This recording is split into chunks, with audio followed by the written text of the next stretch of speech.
Welcome to PhD with Women on It, Hack the Future. My name is Beata Young, and today's PhD Positivity Hack delivered will be by our guest, M. Stroud. Episode 43 starts here. Let me remind you, this is a grassroots community that focuses on Women on It, an inclusive forum of women in technology, startups, and female leaders who are supported by men as well. And I bring heart to that hustle because empathy is my motto. And empathy is critical when you are using laughter as the best medicine. In today's episode, we are going to learn why is laughter considered the best medicine. An American actress once said, "You grow up the day you have your first real laugh at yourself." This is a good reminder for us that life doesn't have to be taken seriously all the time. Focusing too much on something often takes away our objectivity, making us miss out on the more important matters. In this episode of Positivity Hack Delivered, our guest is on a mission to get the world to laugh, think, and play more.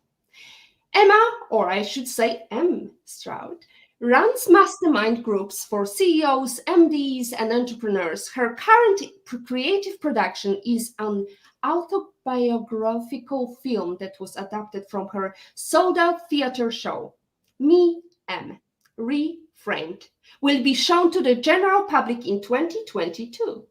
M also writes regularly for various magazines and has been a featured expert on the BBC and ITV.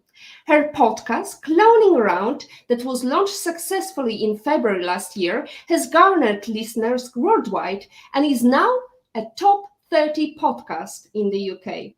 She also has her TED Talk, Be More Banana, which is the only Tedx talk where the speaker is dressed as a banana.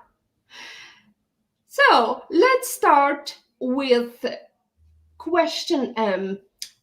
What is the art of cloning? And this is something I found in your latest book. Hello. Well, it's lovely to be here, first and foremost. Thanks for having me.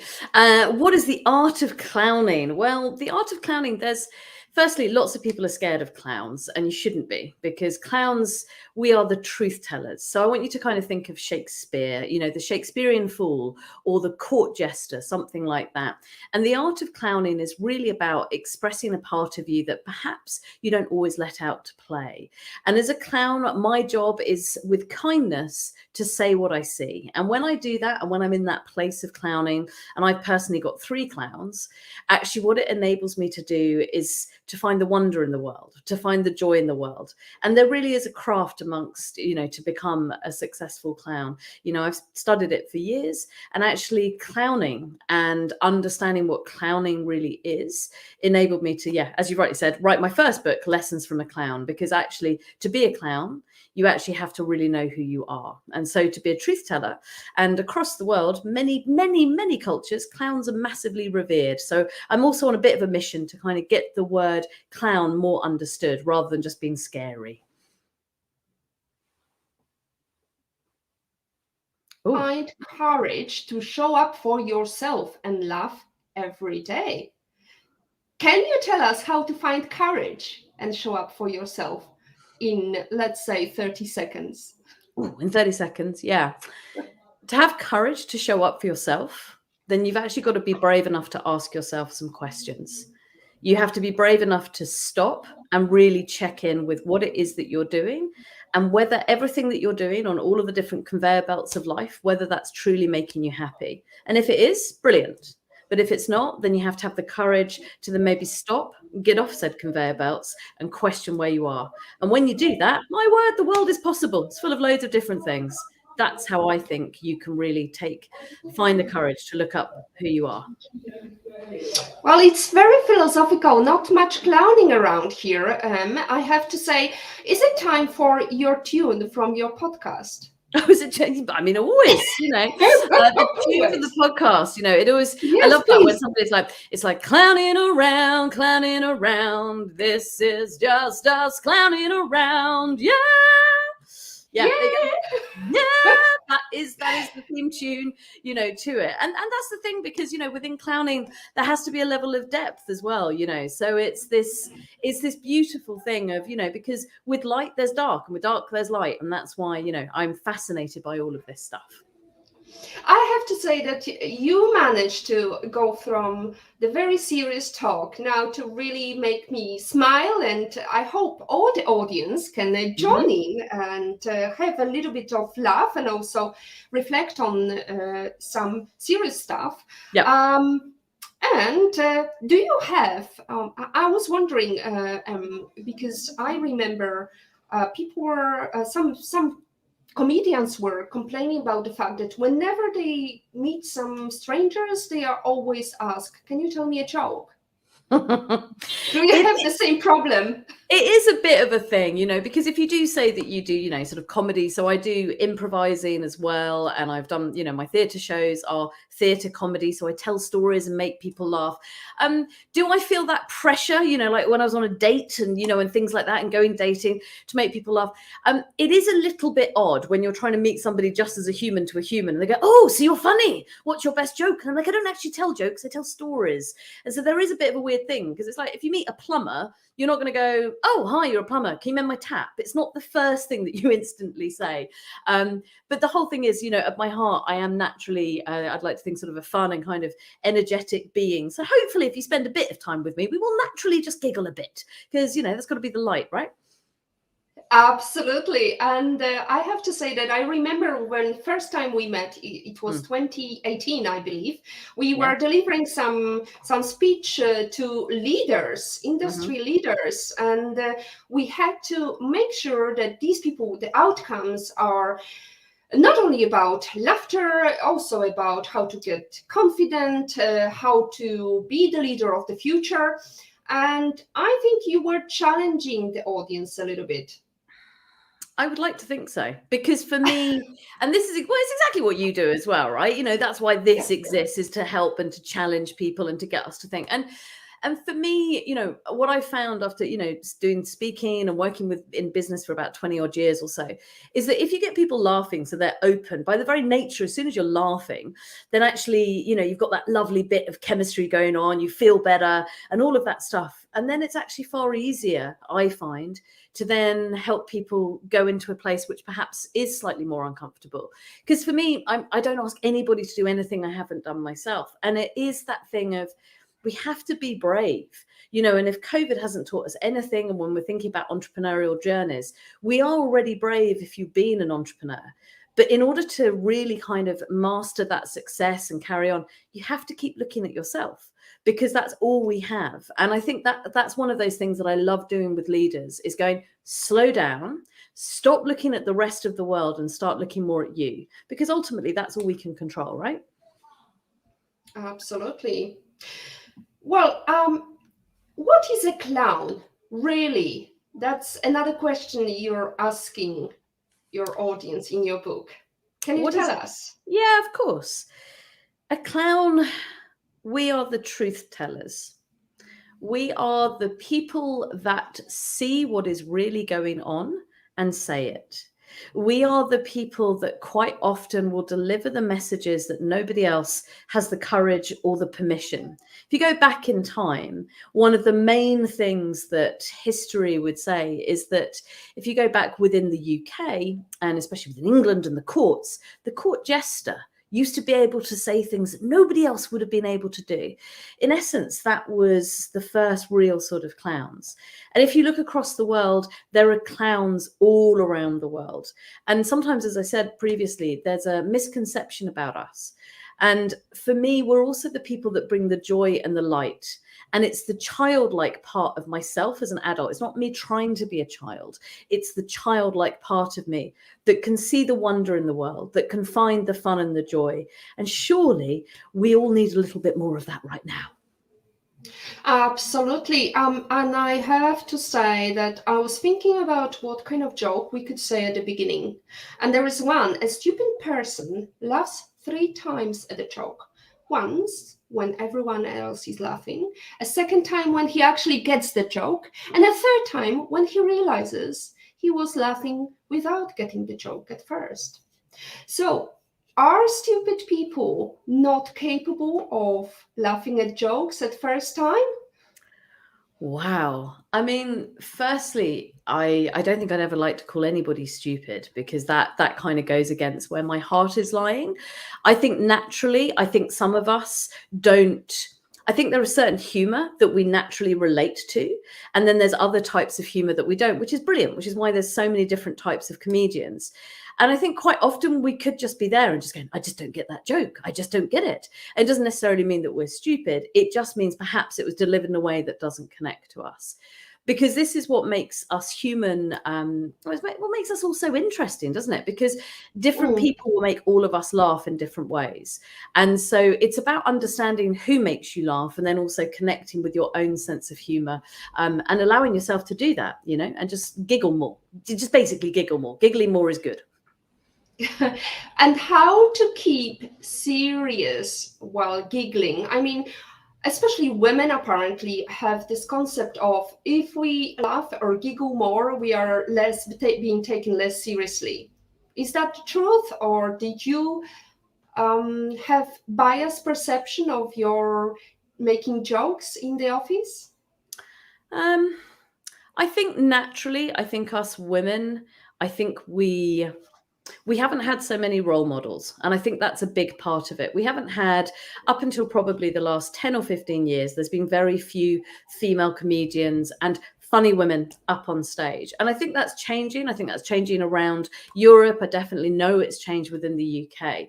So I think when we're at work, I think there is still a reticence for any of us, whether female or male, because we're worried we might offend, or is this being sort of too silly, or can we be, now I'm not suggesting at work we all need to be comedians. I'm not suggesting that. But what we can all do is we can bring a lightness of touch. We can bring a levity. We can bring a smile. We can bring that human connection, even online. There's different ways by maybe just allowing ourselves to play a little bit more at the start of a meeting, just actually engage and become present. That brings a lightness. And then throughout what might be a very serious and very important meeting. Now, remember, I work with CEOs of some of the biggest businesses in the world, entrepreneurs around the world that are turning over millions of pounds and employing lots of people. But the reason they come and work with me is because they're curious of how can they find that lightness of touch, because we spend a lot of time at work, so it shouldn't always be serious. And somewhere along the line, we got this memo that in order to be successful and be very career, we must be serious. And I'm like, I don't think that's true. I think when we allow ourselves to be all of ourselves, then actually we're far more likely to succeed. And for me, yes, a lot of that is about laughter. And that doesn't necessarily mean that you have to suddenly share loads of banter or you suddenly have to become a joke teller. It's just about allowing the human connection and really allowing that levity and that lightness, which then naturally does lead to laughter. And that's surely got to be a good thing, because we only get one crack at work, at life. So surely when we're at work, we want to be enjoying ourselves just a little bit as well. Yeah, absolutely. So, German philosopher Nietzsche once wrote, "Man alone suffers so excruciatingly in the world that he was compelled to invent laughter." Well, there is nothing better than a word from depressed philosopher, but when we are talking about the paradox of sad clown paradox, and this is something that was discovered some time ago in 1981. Fisher did psychological experiment, which was published, and indicated certain behavioral traits exclusive to comedians and not much in regular actors. Later work conducted by Kaufman reinterpreted these results, drawing the understanding that whilst comedy serves as a coping mechanism to hide trauma, it may also motivate a comedian to use humor as a way of forming relations and gaining acceptance. Were they correct? I don't know. I mean, I think, having a lived experience rather than sitting and doing lots of research, which is valid and has its place. I think we all make decisions about where we're going in our life And I think we all start wanting to do what makes our heart sing. I think, especially as entrepreneurs, I think we set up businesses because we feel passionate and we found a solution to a problem, for example. I think lots of comedians and yes, lots of performers and lots of clowns have stories and have good lives and also have had traumatic lives. And I think one thing that does link anybody that chooses to stand up on stage is that they have a curiosity, and they have a curiosity to see how their words or their acts or their performances could change others. And that, of course, and I go back to my truth teller part with the clown, that is also because we're also looking at our own narrative and our own story. Do I think that every comedian is coming from some traumatic background? No. Do I think that there are some of us that have come from a traumatic background? Yes. Just the same as they are in life generally. And I think when I hear kind of research like that, it's one of those things of, I think when people are going into something with the right intention, then that will always come out. And I think that's the case, whether it's entrepreneurship, being a creative, whether it's a performer or a comedian. And of course, yeah, it is, I'm not going to lie, it is a very useful thing in terms of building rapport to be able to make people giggle, because as soon as you do that, as I said earlier, you kind of open up the more human connection side of it. So is it a useful skill to be able to make people laugh? Hell yes, it's very good. But is it the be all and end all? Is that the only way that I connect with people? No. And I think there are lots of performers that then are just genuinely fascinated about telling stories. And we need those people that tell stories through music, through art, creatives, because that's how we all connect with each other as well. So I don't disagree. I don't agree with that research. I think for me, it's all about always just taking a moment and checking in with what makes your heart sing. Absolutely. I was shocked with what happened to Robin Williams, because I think everybody was shocked to see a great comedian that was really deep down suffering with depression. We have a first very kind message from Olga. Love that Ethel Barrymore quotation, you grow up the day you have the first real laugh at yourself. So we love that as well. We have another quotation from Dame Judi Dench.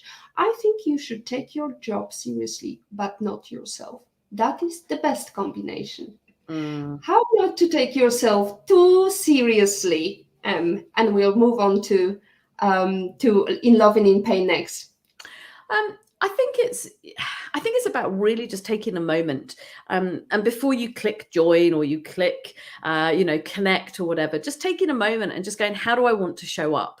Because I think quite often we're a bit on autopilot, and it's a bit like join another meeting, join another meeting, join another meeting, join another meeting, get some tea, join another meeting, join another meeting. You get the idea, right? And actually what I find, so that we don't take ourselves too seriously, it's like allow yourself to get up and move and create a 5-minute space, play some music, dance around, do things like that. Break your own state. So, because I think in business, we get really caught up in must be very serious, must get to my outcome, must do that. And of course, that's got a place. But actually around it, what we can do is we can find little pockets, little moments of joy. So it could be, playing some music in your kitchen, having a little dance around. It could be picking up some juggling balls. It could be going on YouTube and watching someone that makes you laugh. Just these little pockets. A, they'll fuel you. B, you'll feel better. And then you'll just be like, oh, cool. And then you can chat to the person you're having a meeting with. You'll be like, oh, I just watched this great video. Have a little giggle. You connect. The relationship then gets deeper, more human, and it's far more likely you're going to get the outcome that you want. So I think just really being conscious, just to take a moment and think, how do I want to show up? I think that really helps in terms of keeping the lightness of the day, rather than going, soon it's going to be the end of the day, then I've got to feed the kids or whatever it might be. Yeah. Absolutely. We have got the question from In Love and in Pain. I was trying to get to change her name, but clearly I failed. Let's see what she says. Nice to see you again, Beata. Hi, how to move on from painful experiences of the past? Truthfully, I think for me and my own journey, it's been about really creating a team around me. And I'm not just talking about my friends and my family. I'm talking about allowing myself, and I think as women, we can be very bad at this. I myself was very bad at this in my sort of late 20s, early 30s. And in order to move on anything, any things that are painful, and I have had my fair share of them and write about it and talk about it. And, and in my film and my shows, I talk about being suicidal sort of 10 years ago and things like that. And honestly, it's about allowing yourself space to be held by other people. Ooh, there's people beeping. It's exciting, isn't it? Yeah. It's about allowing being heckled from afar. Somebody's beeping in Malta. It's very exciting. But honestly, it's the biggest gift that I've given myself has been allowing myself to take the time to get support and support when I was in a really good place. So my life and business was going pretty well. And that was the time that I started to really look at some of the things that had happened to me when I was a kid. And actually, as soon as you do that and you start owning it and you start talking about it, then actually you can't help but the body move stuff, then it's no longer in my body. And the other thing for me, truthfully, my journey has been reconnecting with clowning, which I started again about 5 years ago. That reminded me about the joy and the wonder. And when you're being reminded of the joy and the wonder, you can then choose to look at it, just as opposed to looking at the dark. So I hope that helps. So honestly, get support, talk, be brave, do that. And then it's quite extraordinary where you can find yourself and you can actually be really happy. Who knew? Well, there is also a laughter yoga where there was. I've heard about it. Did you try it? I've done it a couple of times. There's laughter workshops, there's laughter yoga. And if you're thinking, what a ridiculous idea, because I don't know what I'm going to laugh about, it is contagious. It's a bit like yawning. So you will literally be lying there and then somebody will start to chuckle and you'll just be like, and then before you know it, you're like, I don't know why I'm laughing. And you will genuinely spend about 40 odd minutes laughing and it is in your body and you giggle and it is the most, and because laughter has rhythms. If you think about any comedy show, you can't laugh out loud for the whole time because it would just be too exhausting. And that's the same when you do laughter workshops. It is brilliant because you will just literally have this whole journey of laughter and you leave and it feels like it's one of the most cathartic things I think I've ever done. So if you've got it, wherever you're watching the world, Google laughter workshop. And weirdly, they do work online as well, which in these COVID times is quite a useful thing, right? Absolutely. Well, we all definitely remember the time that we were laughing so much that it hurt. When was the last time you laughed so much, and what made you laugh? I mean, I'm a pretty lucky soul. I laugh quite a lot, but actually last night I was with some of my oldest and dearest friends. So I was very lucky. I went to uni and made some amazing friends, and we had our little Christmas dinner with some of us last night. And there was one moment where we were genuinely crying with laughter. None of us were drinking. Everybody thought we were very drunk because we were just laughing, and it was over something really silly. So I have pockets and I'm very lucky, and I've surrounded myself with people that also make me laugh. So literally last night, and that being said, and also like I was listening back, as you do, I was listening back to my podcast, and my last guest, Mandy Hickson, who's an ex-tornado fighter pilot and now is a public speaker and stuff. She has the most contagious laugh I think I've ever heard. And I was listening back to the episode as it went live and literally was crying with laughter at her laugh. So yeah, I mean, I laugh a lot. It would be a bit weird wanting to make, the world laugh and complain more if I didn't do it myself. So I laugh a lot.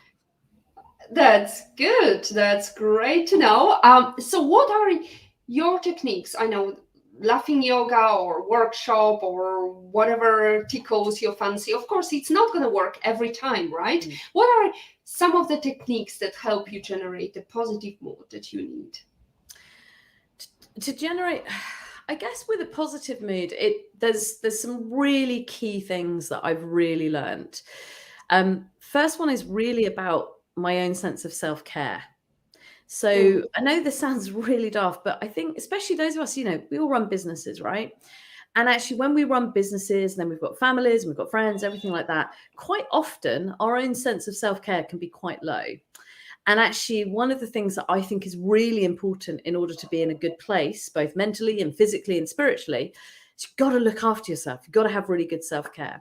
So I've worked really hard on my self-care practices. So, sort of exercising, meditating, writing, yes, having a team M around me of like a therapist, a massage person. So those things are super important.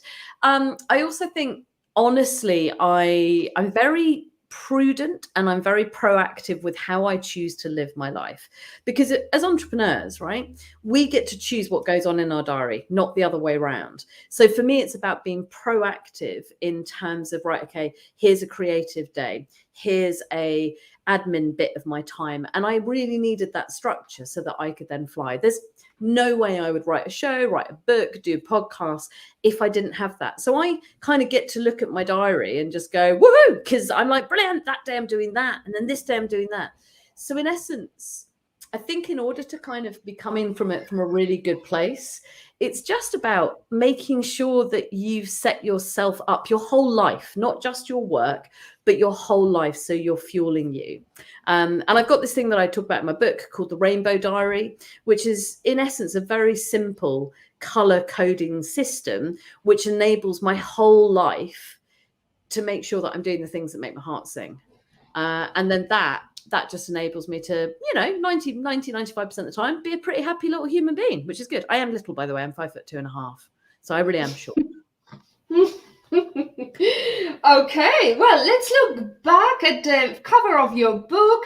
And there is another question I wanted to ask you, because I think there is this perception of laughter or clowning around is not really a business word, is it? I mean, it's not really a business word. I mean, the thing is, the whole idea about clowning around is a whole idea for me. It's about finding fun and joy, and it's about being curious. And I think the people that I know that are super successful in business are curious, and people that are really successful in business allow there to be fun and joy. So yeah, at the moment in traditional business, you sort of say clowning around, clowns, having fun, that doesn't equate to business. And I'm like, why not? It's humans that do business. It's people that do business. And there is a whole load of evidence that actually, if people are happy, if they're laughing, if they've got really good self-care, if they're finding the joy in their life, they will be more, they'll be happier, they'll be healthier, they'll be more productive, they'll be more successful. So anybody that really says to me, but Em, I don't think that there's merit in that. Firstly, I don't think that they really believe it. I think they're just scared of what that might mean to them in terms of a business culture. And like I've said to this before, it's like, it doesn't necessarily mean that everything in business suddenly has to be comedic.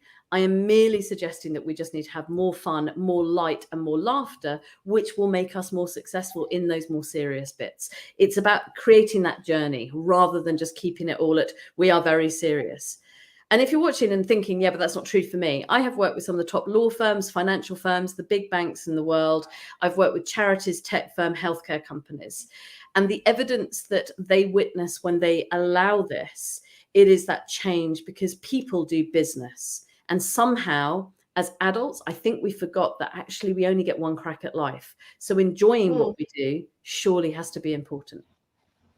Well, it reminds me my visit to the insurance company, and the lady who was talking with a straight face about insuring the house together with the horse. And somehow she didn't find it funny when my husband answered, I don't like my horse messing with my staircase.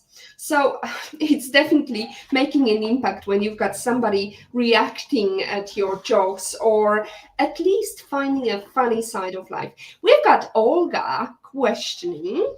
You mentioned university friends. Does this mean you didn't go to clown school? Thanks, Olga, for asking the question. I've actually done both. So there you go. Oh. Who knew? Yeah, I went to university and studied theatre and performance studies and media. And then I went to drama school. And while I was at university, I went over to Italy and I did study commedia dell'arte, which links into clowning. And then I went to drama school for 3 years later on. And then I have since then been to clown school. So I have friends from all different parts of my life: clown school, university, and drama school. So do not worry, I am fully trained in this. So you can feel safe in my hands that I've got the academic background, but also the practical thing. Oh yes. Thanks, Olga. I thought that when you're clowning around, you need to have this kind of spark and be always improvising. Is that the case, or is there a set of jokes that you have always at your hand? I am an improviser by training. So I've improvised shows for 20 odd years, and I've spoken to literally tens of thousands of people about how improvising is a vital skill in business. Do I have jokes? Do I have jokes? No, not at all. What I do have when I'm doing the impro shows where we're creating stuff off the top of our head, what I do have there is I have certain things that I know will work, but ultimately improvisation is about listening and responding. It's about listening and responding. And it's not about having the one quick liner, because when you have the one quick liner, that actually kills off any scene. So actually what you want to be able to do as a really good improviser is listen and respond, and then accept the offers that your other players are giving you, and then you build on it. So no, I don't have in my back pocket. I mean, I've got some material that I've used from my shows, but they're theatre shows. I'm a storyteller, like I said at the start. So no, I don't. If you're looking for a joke teller, I'm not the person. Literally, my son knows more jokes than I do. Maybe you should take him to the show one day. Let's go back to the kind of office environment and business structure. While humor can create positive energy in teams and help to improve leaders' likability, humor can also destroy a manager's credibility, prevent them from being taken seriously, and sometimes even offend people. What should be avoided to be taken seriously? Well, again, this comes back down to the intention behind it. And I always really think that if you're a manager and you're trying to be funny because you think you should, everyone's going to feel that. One of my real bugbears in work, and I've worked with some of the top speakers around the world, is when you see somebody that isn't naturally comedic, isn't naturally funny, and you can see they're like, to break the ice, I should say a joke. And they say a joke, everybody sits there, stony face, and then they're like, right, now on to the real thing. And that's what I think happens when managers try and do something that isn't true to themselves. That's when the offense can come. That's when the awkwardness can come. So if you're watching this and you're just thinking, not really naturally that funny a human being, then it's not about trying to be funny. It's just about finding the lightness. And I go back to that word levity. I think all of us can find the lightness and the levity in touch. And if you're naturally someone that does like to tell stories, that does like playing jokes, then then do it. But if that isn't you, everyone will feel that. And having worked with so many people like, oh, Em, but I want to be funny. And I'm like, are you funny? And they're like, no. And I'm like, well, it's not going to work then, is it? What's your superpower? Actually, I'm really calm and I'm brilliant under pressure. I'm like, brilliant. Let's play with that. Because I am all about making sure that everybody is the best version of themselves, not trying to replicate me, but to be the best version of themselves. I think there is an importance that we don't take ourselves too seriously. And if we do that, then we're not going to offend people. You know, it's all about the intention behind stuff, right? Yeah, absolutely. I remember the guilty pleasure of watching The Office and feeling cringe-worthy moments, and also not quite getting the gist of why would some managers behave like that. So we've got a next question from Veronica. Hi, Em. Having a laugh entails finding positivity in things, which is hard sometimes. What is your advice to people who are having a hard time being positive and finding something to laugh about? I really hear you, and I think it's a really fair question. I think sometimes, and especially with where we're all living through at the moment, you know, I think it can be really tough to find the light and find the joy. And I think if you're in a place where perhaps you're feeling really sad or you're feeling really low, trying to force that within itself can actually then make you feel worse rather than better. So one of the things that I'd always advise people to do is on those days, don't try and push for something. It's just about allowing tiny little moments of maybe being curious of, I wonder what it would feel like if I really noticed the beautiful winter sky light, for example. I wonder what it would feel like if I let myself read one of my favorite poems. I wonder what it would feel like. And it's very much coming from that place of wonder. One of the main things for me is we have to be kind to ourselves. And I think sometimes if you're having a hard time, actually acknowledging right now I'm slightly struggling, that within itself will then start to shift you towards being able to find the light and the joy and the humor. So for me, it's about baby steps, not trying to expect ourselves to be able to do everything really well and really, oh, I've got to be positive all the time, because that's not real life. It's impossible to be positive all the time. But what it is possible to do is to allow ourselves to be curious. And I just go, I wonder if this might make me feel better. And sometimes just as simple as going, you know what, I'm going to really savor this cup of tea and actually really taste it. That sometimes could be all of the light that you're going to get in one day. But you know what, for those 2 minutes while you're drinking your tea, that might be just all you need. Absolutely. Enjoy that positivity. I mean, she's good. She's on fire, isn't she? She's bringing out the big guns, people. She's bringing out the unicorn dog. You know, I need all the help that I can get, sister. Yes. So there you go.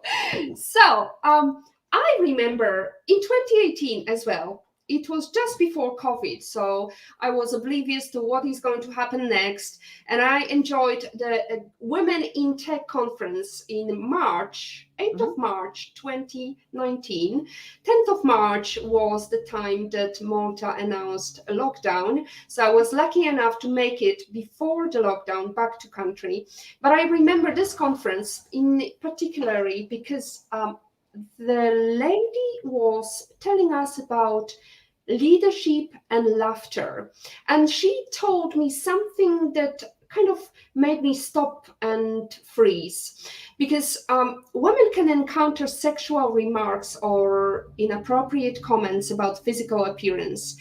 And she actually talked about the guy who said some sexual comment, and she said, she said the best answer is actually ask something, you're so ugly that I wouldn't like to be your girlfriend, something like that. And I thought, you know what, after the Me Too movement, that's not the best approach. Maybe we should stop in the track. And I actually said I wouldn't like to have sexual joke in my office. I would rather be somebody who's maybe not liked, but somebody who is going to stop sexual jokes, and which is partly kind of sexual harassment joke that was. What would be your advice? I think with everything, I go back to the kindness piece, right? So with that lady sort of coming back with some, in essence, heckle back at that man, when you use that as an example, that doesn't sit with me at all. Because to go back like with like, it just doesn't. No one is winning in that situation. The audience isn't winning. She's not winning. He's not winning. And it doesn't work. I think if we are at any of those points, if anybody, whether a woman or a man, is feeling uncomfortable or sexually harassed, then it has to be met with the seriousness that it merits. And it's not about dismissing it. And the thing that I find is that sometimes when people are uncomfortable, they will use humor as a distraction method because actually they're uncomfortable. And one of the things that I've witnessed in the workplace now, as we shift and we become more inclusive, hopefully, and more diverse, is you just have to call it out. And if you see something or you hear something, you have to have the courage to go, this is how this has made me feel. Because if you're coming at it from your perspective, there is no finger pointing, as I just demonstrated there with my fingers. In case you didn't know what finger pointing is, there it is. But for me, it's really important to frame it from a linguistic perspective, to go, hearing you say that to that person or to myself has made me feel really sad and really uncomfortable, because actually I feel slightly X, Y, and Z. And as soon as you do that, what you do is you take away all of the challenge, because you're not saying they're wrong. And they might have meant something as a bit of banter. It might have been completely harmless, but you instantly deflate what could be an inflated situation. So for me, at those points, not using humor has massive weight, but using it very much from my perspective, this is how you've made me feel, rather than some accusationary thing. Now, don't get me wrong, you know, if I'm being heckled and I'm on a comedy stage and somebody is heckling, I can give as good as I get. But that is in that situation, and that is a sort of, there's an acceptable arena of banter, you know, of like, wow, you're really short. And like, tell me something I don't know. Brilliant. You know, there's all of those things, right? But at work, that's not the place for that. At work, it's that time where you just take a breath. And like I say, you go, this is how this made me feel. I would advise ladies and gentlemen, if you hear a joke that is aimed at vulnerable people, whether it's your partner, whether it's your colleague, female colleague, or somebody in your office, it's always worth it to say, would you say it to your daughter? Or would you like to hear it somebody say it to your mother? Or somebody in your family? I'm sure they will have time to reflect on that. I mean, there is no way to be combative and have this battle of jokes, which may not lead to something nice. So definitely, I agree with you. That's the best approach. Years ago, education explicitly told young girls and women to quickly learn to smile, defer to boys, be neat, and speak only when being spoken to. This would open women up conversations and allow those around them to feel comfortable. As long as women abided by those two simple rules, they could easily embody the golden standard of what it meant to be a woman. What it's like nowadays, what it's like in UK. I mean, the standard jokes from UK are quite sarcastic. What it's like to be a female working in an office now? Well, I mean, if you're asking me that, you're probably asking the wrong person, because I don't really work in an office. I mean, wherever that quote came from, I mean, I go back and I can see there's a couple of questions that we will definitely come to. Marianne, I love your question. I definitely would love to answer it. Wherever that quote came from, I'd like to think it sort of, that reminds me of back in the sort of the 18th century when women didn't really have a place to speak. So we used to have fans, and there was a whole thing about the language of fans. So you would be fanning yourself, and depending what you did with your fan dictated whether you liked a lady or you didn't like a lady, or whether you fancied this gentleman or not. You know, I don't actually have a fan in my office, but it would be like, oh no, I like that man, or I like this man over there.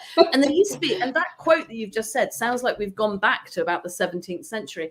Honestly, I mean, I think as women, I really would like to think that in 2021, nearly 2022, you know what, you can be who you want to be. And I spent a lot of my life, and for those of you that have seen my TED talk, I even spoke about it in my TED talk. I was invited to this big entrepreneurial awards thing up in the city in London. And I got really kind of like, oh, I need to be properly girly. I'm not properly girly. It's not me, right? But I bought a suit, and I bought heels, and I bought a handbag, and I made my quiff down because I was like, that's what they should want me to be. And I remember I walked into that event and I disappeared. And then I went down in the lift, because it was just at the top of the big building, and I was still smoking at that time. And I sat outside and I had a cigarette, and I promised myself I was never going to hide myself again. And that's, I don't know, 10, 12 years ago now. And I would really like to think that women that are joining the office world and the business world now can show up and be themselves. And if they're not, then it's down to people like you and me to make sure that that gets changed. Amen, sister. Let's go into question with Marianne. Good to see you, Em. How to stay happy when people around you are sad? I think it's a really tricky thing.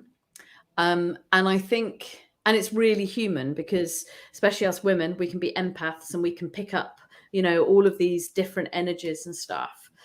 And that's the time when I go back to being team M.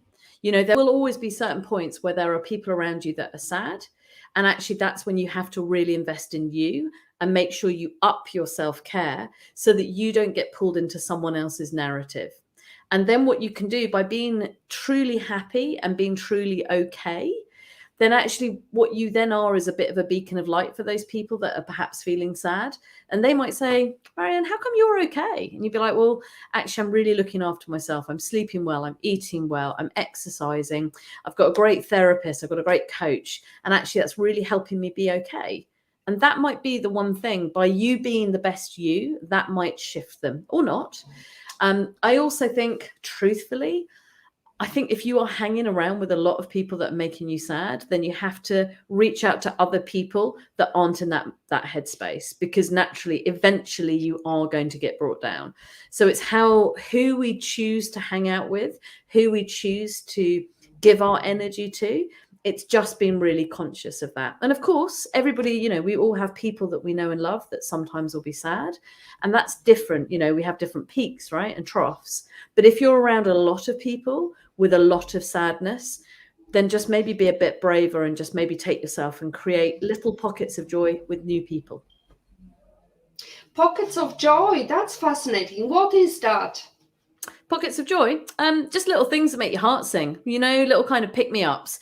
Anything from, it could be as simple as I'm going to sound very British now, but making a very lovely cup of tea, pocket of joy. It could be, okay, it's a Thursday, I'm allowed my little cake, pocket of joy. It could be, I'm going to play my favorite bit of music, pocket of joy. It doesn't have to be big. You can also do the bigger things, especially, you can do the whole, I'm going to go traveling by, there are the bigger things to do. But every day we can allow ourselves little pockets of joy, which then punctuate perhaps the harder things of life. But also we can find pockets of joy in simple things, right? Yeah, exactly. Yeah, just like I was saying, it doesn't have to be big things. It can be making tea, a cup of, a really nice cake, or going for a walk as opposed to just sitting and just doing emails. It doesn't have to be deep and meaningful or expensive. It can be very small little things, right? Yeah, I have to say that having a 21 years old daughter, it's quite difficult for me to explain to her that she doesn't need that instant gratification. She can enjoy just a simple gratifying things like, she's done her homework right, or whatever it was, small achievements she achieved, or woke up and got up and get herself out of bed. That's also a little pocket of joy. Absolutely. Right.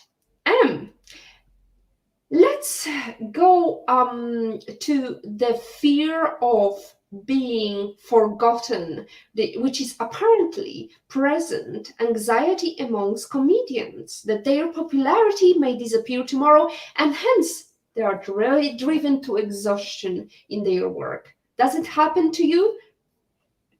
No. No. There you go. Probably next question would be, do you have imposter syndrome? And you would equally answer no, right? I have had it in the past. My goodness. I don't in think the past. Yeah, in the past. I think I would be, I don't know of anybody that at a certain point in their life hasn't had complete imposter syndrome. When you stand up somewhere and you go, oh, and I think, since we've met, I'm now a lot more comfortable with saying I'm a clown and a performer, and that I work, in business and do shows, and I'm really grounded in that. But the first few times I started to say stuff like that, I was so worried about the response of others. And I remember doing one gig to a room of unbelievably senior people at an unbelievably well-known and very big brand. And I just watched this unbelievably good speaker before me. And I just sat there and just went, what am I doing here? I am a clown. I am a comedy performer. The woman in front of me is Professor this, Professor that. She's cited all of this research and knowledge, and she's a brilliant speaker, and she's funny. And now it's me. And I had to have a little word with myself at that moment and just went, I can't try and be anything other than me. And actually, I've just got to go and be me. So I definitely have had that imposter syndrome. And I think it makes us all human to sometimes question, should I be here? Am I good enough? What am I doing? But I've worked really hard so that I don't have it anymore. You're good enough to be on our show, sister. So let's move on to the next thing from your book quotation. Your life is very busy, always so very busy. How do you shift from busy to productive? I go back to what I said earlier about the rainbow diary. I think we talk a lot about being very busy. And I think sometimes it can almost be a badge of honor of like, how are you? We are really busy, great, really busy. And I'm always a bit like, what does that mean? And for me, especially as women, juggling lots of different things, I think for me, I don't like using the phrase busy. I prefer to use the word, my life is really full and it's full of things that I've chosen to do. And actually, as soon as you change that, there's a different in the energy and there's a different in how I feel about it. So again, this choice of language. And I guess this is something that you do have from doing comedy and improvising and clowning. The choice of language is very key, right?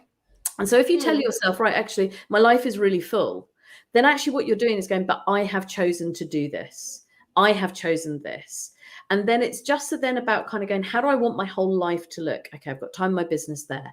I've got time with my daughter there. I've got time with my partner there. I've got fun and curiosity there. I've got this there. I've got exercise there. And it's just about, for me, it's about going, how do I want the here and now to be? And maybe the next few days, because that's ultimately all we can control. So for me, it's a change in language, and it's about being very proactive in choosing how I spend my time. Fantastic. Very full life. Is it fulfilling life, though? Yeah, I've got a great life. But now it's taken me a long time, and it is, like I said, this is why I'm chatting on the show, because I've worked really hard to get to this place, where I am living, a creative life. I am living my fulfilled life. I've written a book. I never thought I'd write a book, had loads of things to jump through that. I'm dyslexic, was told I wasn't very good at writing. I've got a podcast that's going really well. I've got business, I've got loads of cool stuff. I've got a son that likes me. I like him. I've got a missus that likes me. I like her, so I've got a great dog who unfortunately had to go downstairs before we started going live because he just didn't want to sit still. But I've worked really hard to get to this place, and I will continue to have to work hard at it. But when I say work, I've kind of got to a place where I'm just like, how can I be the best of me? And that's always going to be something evolving. I'm always going to have a team of people around me asking me smart questions. I'm always going to have moments where I'm deeply scared about the next new thing that I'm doing. I've just started making a film, never made a film before. And and I've made the trailer of the film, and I went to a film festival for the first time. And it was terrifying because I'd never been to a film festival as a producer, and it was about my story. And that's the thing. It's about, how do I keep myself moving so that I can be the best of me? And I'm going to be imperfect, and I'm going to mess up, and I'm going to have some days when I'm sad and some days where I'm really happy. But that within itself is living, and I don't want to exist. I really feel like, you said the word fulfilled. For me, fulfillment is that you're living all of it and you're feeling all of it. And that's where I'm at now, which I feel unbelievably grateful for being at that place. Fabulous. Do you, and I had this question once, do you consider yourself successful? Yeah, I do now. But it's not about success from perhaps external things. It's not about success about how I think traditionally the world looks at success in terms of nice car, nice house, regular holidays, amount of money in my bank statement. It's nothing. I've learned that doesn't really mean anything. I've had businesses fail, so I've lost a lot of money. I've made lots of money.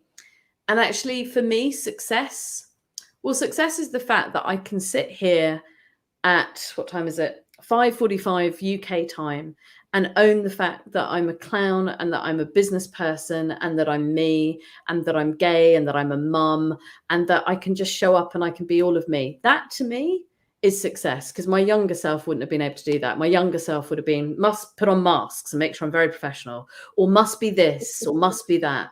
And actually now, yeah, because I just show up and I'm me all the time. I'm not no different wherever I am. So if that is how you view success, then yeah, I am, I guess. So I presume the advice that you would give other females to help their career or start an entrepreneurial journey would be yourself, or is there any other advice? be yourself, ask for more help than you think you need. Don't think you can do it all by yourself. And if there is one thing that I've definitely learnt, there's a really great guy. He's called Dr. Gay Hendricks, and he's written something like 70 books. The guy is amazing. He's, very good friends with Oprah Winfrey, and I got to interview him on my podcast a little while ago, which was really cool. And he's got a book called The Big Leap. And in The Big Leap, very simply, he's like, operate in your zone of genius. So do the thing that you're really, really good at, and everything else, get other people to do. And I used to fight that. I used to be like, I should be able to do everything because it's my business and I'm an entrepreneur. I should be able to do everything. No, not possible. What I'm doing right now, this is what I'm good at.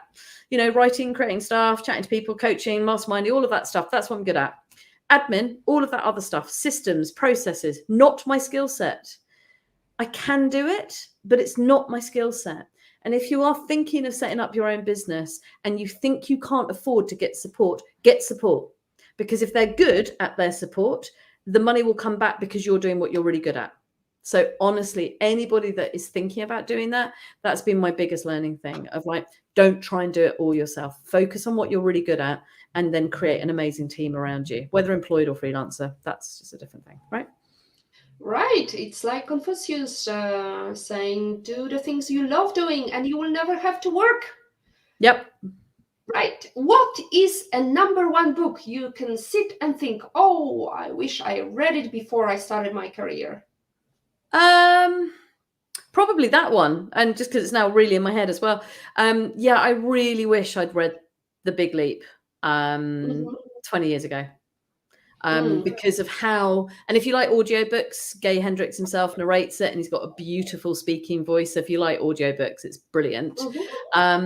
Because he kind of helped me realize that actually it's okay to do the stuff that you're really good at and stop trying to be really good at everything else. And he was like, focus on, because I think quite often in business, we can focus so much on our weaknesses. And actually he's like, focus on your strengths, do stuff that's really good, do that and everything else will flow. So probably that book. Yeah. Fabulous. Are you working on any exciting new project right now? Well, I'm just, as I said, I've made the trailer of my first film. And so we're just getting investment. So that should be coming through in Q1. So next year shall be making my first full feature film. That's quite exciting. I'm also about to start writing my second book. So that's quite exciting. And I'm also just formulating and launching the global movement of Laugh, Think, Play. So I've got some amazing business partners. This is what I mean. I can't do it all. So we're going to be launching Laugh, Think, Play properly next year. So yeah, I've got quite a few little cool things in the pipeline. Yeah, it's very full life indeed. What is your life lesson quote? And can you share how that was relevant to you in your life? I will have to bear with me 1 second. It requires some change here. You can see it on my arm here. Yes. I have a few tattoos. On there it says, "This will change." Yes. And it was my first tattoo. I have 4 or 5 now. And I got this from Vipassana, which is a 10-day silent meditation retreat. Now, you've all just watched me for an hour. I'm quite chatty. And this was 10 days of complete silence. And one of the lessons from the teacher was that everything changes. And he said, this will change. And it's true. The saddest, the hardest moments, that will change. The happiest, the most joyful moments, that will change. And it has always kept me grounded and kept me, because it's on my arm, just going, enjoy this moment because this moment will change. But there's something very beautiful for me about that message and not getting too fixated at any one moment. And as soon as we realize that we could be having the best success, that could change. You could get more. You could be having the biggest failure, but that could change. And as soon as you realize that, then suddenly it's quite easy not to get so attached to stuff. And then that for me helps keep the lightness. And the laughter too. Obviously. Yeah. Obviously. Right. Let's go to our favorite question about imagine the pandemic is over and you can invite any person in the world to have private breakfast anywhere in the world. Who would you invite and where would you go to? Um, I sort of, when I saw this on the kind of the list of questions, I was like, oh God, I don't know who I'm going to say. Because there's loads of people that I'd love to have breakfast, but I'm just going to say the person that really came into my head when I was like, okay, yeah, I'd love to meet Pink, just because I think she is the most amazing performer. And I think when you look at her career and how she has maintained a career, I love her kind of viewpoint and how she's done things and how she speaks up for lots of different parts of communities. So probably Pink. And where, you know what, I'd quite like to do somewhere, let me just think, somewhere really lovely and warm. Let's go with a really beautiful island, like Hawaii. Let's go there, just because that just feels really nice as it's really dark and cold. So meeting Pink for breakfast in Hawaii, if you could sort that out, that would be ideal. Thank you. Okay, and we can sing together, cloning around on Hawaii with the little, flowers and everything. Exactly. I can imagine that happening anytime soon. Yeah, why not? Absolutely, provided you can travel from UK. Exactly. Once we sort out the nightmare that is the UK, then we'll be allowed to travel. There you go.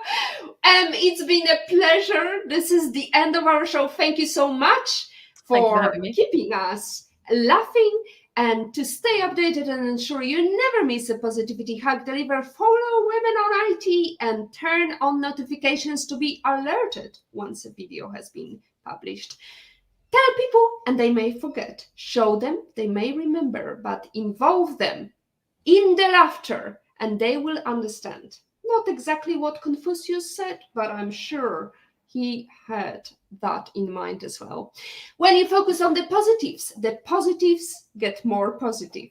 As always, our positivity quote comes from positive thinking and goes, look for something positive in each day, even if some days you have to look a little harder. If you don't like something, change it. If you can't change it, change your attitude, Maya Angelou says. Today is your day to hack the future. Hack the positivity you want. Thank you.